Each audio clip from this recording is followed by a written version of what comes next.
Nathan Limm joins us, Herald sports journalist. Good morning. Morning, Ryan. Now, you have a fresh, hot off the press result from Sao Paulo for us this morning. Yes, so Liam Lawson, seventh in the latest Formula One result. Lando Norris taking another win, so he looks set to clinch the Drivers' Championship. But Lawson coming in ahead of Isaac Hadjar and Kimi Antonelli, who was born in 2007, coming second behind Lando Norris, Max Verstappen just behind him. But yeah, a strong result for Lawson, especially coming in one ahead of Isaac Hadjar. He's obviously got limited time to impress. Yeah, how long has he got now? Not long, just a couple of rounds to go in this Formula One season, and then obviously they'll make a decision about who is in the Red Bull seat for next year. It's unlikely that it'll be Lawson, but a result like this helps keep him in the mix.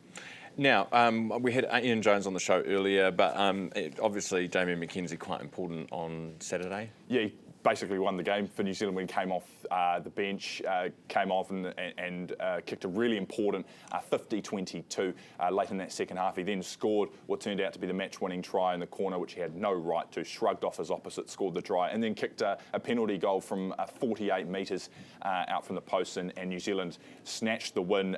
It was looking very shaky. I think yellow cards. It feels like we say this all the time, actually, but a massive work on for New Zealand with 3 in the game. So they're playing half an hour of the game down a man. And this is pretty regulation for New Zealand to be conceding yellow cards pretty much every match. So it's something that they really need to look at and work on. But it is a difficult thing to just fix because often it's one-off individual errors and concentration lapses. Meanwhile, in Sydney, Kiwis beat Samoa 36-14. Yeah, what an atmosphere. The Samoans packed out CommBank Stadium, but New Zealand, who were down 14-6, at half-time, put on a clinic in the second half. Samoa barely saw the ball, and the Kiwis scored 30 straight points, 5 tries.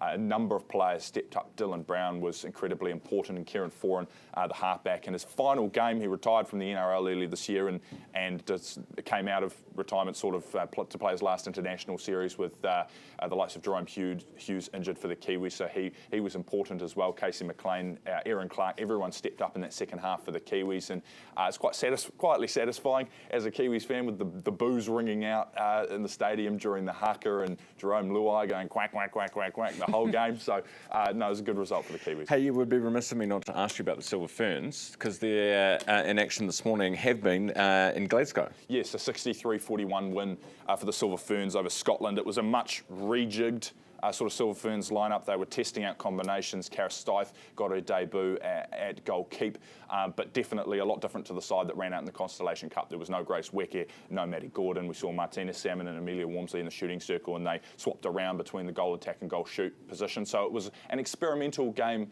for New Zealand. They were sloppy. It was an unconvincing win, but there's plenty of time, plenty to work on ahead of the England series. The second match against Scotland is on Wednesday morning before the England games kick off, and that will be the real test and when we'll see the full strength lineup come back into play. When's that? When do we do England?